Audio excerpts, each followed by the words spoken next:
ओम नमः शिवाय। नमस्कार दोस्तों, अनुपमा भक्ति चैनल में आपका स्वागत। कल सोमवारी था, सावन का पहला सोमवारी 2025 का 14 जुलाई। तो हम भी मंदिर गए, मैंने भी व्रत रखा, पर मैंने वहाँ देखा कि तुलसी का मांजर उनको चढ़ाया जा रहा था, शिवलिंग पे चढ़ाया जा रहा था। और जहाँ तक मैंने इधर उधर पढ़ी हूँ या फिर लोगों से सुनी हूँ या बचपन से सुनी हूँ कि तुलसी का पत्ता शिव पे नहीं चढ़ाया जाता और ना ही मांजर, सिर्फ एक दिन चढ़ता है मांजर, वो भी शिवरात्रि के दिन, और कभी नहीं चढ़ाते। तो ये तुलसी का पत्ता या मांजर शिव पर क्यों नहीं चढ़ाते हैं, इसके बारे में एक पौराणिक कथा है। आज हम उसी के बारे में बात करेंगे। हालांकि मैंने मंदिर में उनको नहीं टोका, सबकी अपनी अपनी श्रद्धा है, भक्ति है, उन्हें हम कुछ नहीं कर सकते। भगवान शिव की पूजा का विशेष महत्व बताया गया है। शास्त्रों में भोलेनाथ को बहुत भोला बताया गया है। अन्य देवताओं को भले ही प्रसन्न करने के लिए कड़े जतन करने पड़ते हों, लेकिन भोलेनाथ के मामले में ऐसा नहीं है। मान्यता है कि भक्त सच्चे मन से महादेव की पूजा अर्चना करते हैं, भगवान शिव उन पर सदा कृपा बना रहे रखते हैं। भगवान शिव अपने भक्तों को बहुत साधारण सी पूजा, जल और बेलपत्र अर्पित करने से ही अत्यंत प्रसन्न हो जाते हैं। उन्हें शुभाशीष प्रदान करते, आशीष देते। शास्त्रों में भगवान शिव की पसंद और नापसंद की वस्तुओं को अर्पित करने के बारे में उल्लेख मिलता है। जिस तरह भगवान शिव को बेलपत्र, धतूरा अत्यंत प्रिय है, उसी तरह कई ऐसी वस्तु है जिसे भगवान शिव पर अर्पित नहीं करना चाहिए।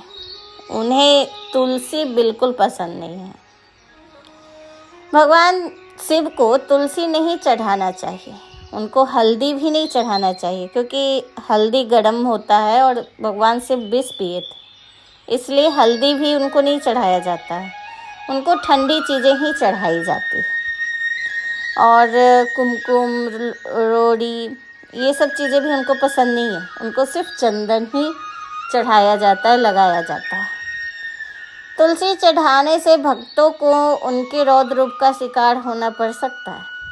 तुलसी चढ़ाने से उनका रौद्र रूप, उनको अपनी होता है ना कि कोई चीज़ उनके लिए, जैसे होता है ना कोई ऐसी यादगार चीज़ जिससे आदमी को गुस्सा आता है, तो उनके सामने वो चीज़ें नहीं करनी चाहिए। वैसे ही तुलसी से जुड़ी उनकी एक कथा है जिसमें उन्होंने रौद्र रूप धारण किया था। इसीलिए भक्त को कभी भी तुलसी भगवान शिव पे नहीं चढ़ाना चाहिए, नहीं तो वो उन्हीं की तरह रौद्र रूप धारण करते हैं और भक्त से भी नाराज हो जाते हैं।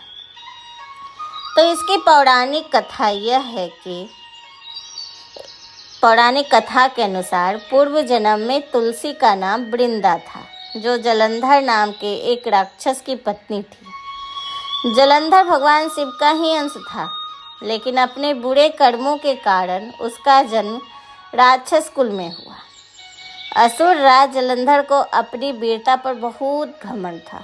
उसने हर कोई परेशान रहता था, लेकिन फिर भी कोई उसकी हत्या नहीं कर पाता था, क्योंकि उसकी पत्नी वृंदा एक पतिव्रता स्त्री थी, जिसके प्रताप के कारण राक्षस सुरक्षित रहता था।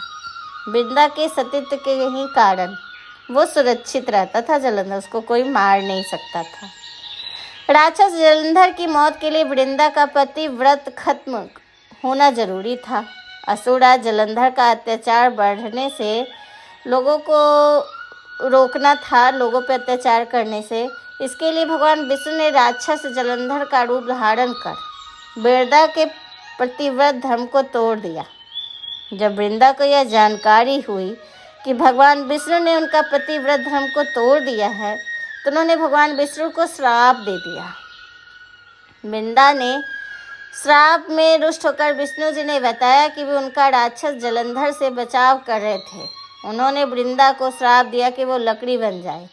इधर वृंदा का पतिव्रत धर्म नष्ट होने के बाद भगवान शिव ने राक्षस राज जलंधर की हत्या कर दी। विष्णु जी के श्राप के कारण वृंदा कालांतर में तुलसी बनी और कहा जाता है कि चूंकि तुलसी श्रापित है और शिव जी के द्वारा उसके पति की हत्या की गई थी, इसलिए शिव जी की पूजन में उनकी पूजा नहीं की जाती है।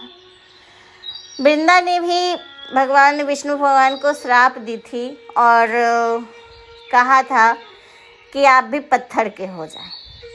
फिर माता लक्ष्मी ने उनसे प्रार्थना की, विनती की, तब जाकर उन्होंने उनको क्षमा कर दिया। और फिर वो विष्णु भगवान ने भी कहा कि मैं आपका प्रतिव्रत नहीं तोड़ूंगा, मैं पत्थर के रूप में आपके पति बनूंगा। और जब भी जेठान के दिन तुलसी विवाह किया जाता है, उसी सालगिरह पत्थर के रूप में उन दोनों की शादी होती है। एक कथा के अनुसार ऐसी मान्यता है कि जलंधर भी शिव का पुत्र था और जलंधर भगवान शिव का सबसे बड़ा शत्रु भी था। श्रीमद् देवी भागवत पुराण के अनुसार जलंधर असुर शिव का अंश था, लेकिन उसे उसका पता नहीं था। जलंधर बहुत ही शक्तिशाली असुर था।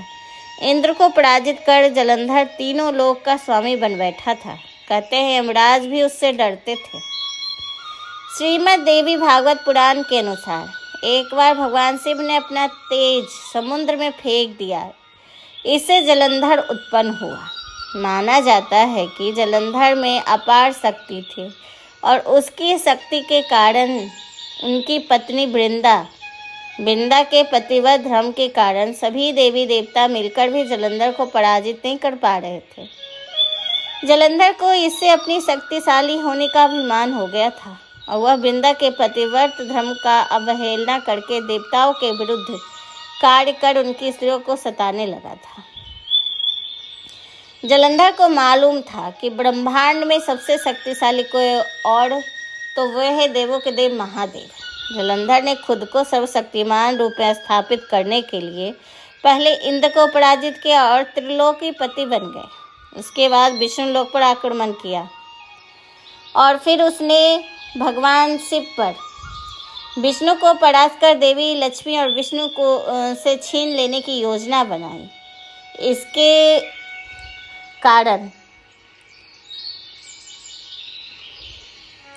इसके चलते उसने बैकुंठ पर आक्रमण कर दिया, लेकिन देवी लक्ष्मी ने जलंधर से कहा कि हम दोनों ही जल से उत्पन्न हुए हैं, इसलिए हम भाई बहन हैं। देवी लक्ष्मी की बातों से जलंधर प्रभावित हुआ और लक्ष्मी को बहन मानकर बैकुंठ चला गया। उसके बाद उसने कैलाश पर आक्रमण करने की योजना बनाई और अपनी सभी असुरों को इकट्ठा किया और कैलाश जाकर देवी पार्वती को पत्नी बनाने के लिए प्रयास करने लगा। इससे देवी पार्वती क्रोधित हो गई और तब महादेव को जलंधर से युद्ध करना पड़ा, लेकिन वृंदा के सतीत्व के कारण भगवान शिव का हर प्रहार जलंधर निष्फल कर देता था। अंत में देवताओं ने मिलकर योजना बनाई और भगवान विष्णु जलंधर का वेश धारण करके वृंदा के पास पहुंच गए। वृंदा भगवान विष्णु को अपना पति जलंधर समझकर उनके साथ पत्नी के समान व्यवहार करने लगी। इससे वृंदा का पतिव्रत धर्म टूट गया और शिव ने जलंधर का वध कर दिया। विष्णु द्वारा संतति भंग किए जाने पर वृंदा ने आत्मदाह कर लिया। तब उनकी राख के ऊपर तुलसी का एक पौधा जन्म लिया। तुलसी देवी वृंदा का ही स्वरूप है, जिसे भगवान विष्णु लक्ष्मी से भी अधिक प्रिय मानते हैं। कहते हैं कि विष्णु भगवान ने तब वृंदा के ये वरदान दिया था कि पत्थर के रूप में वो विष्णु भगवान उनके पति होंगे और वो सदा सुहागन रहेंगे, और इसीलिए वृंदा तुलसी माता को सिंदूर भी लगाया जाता है।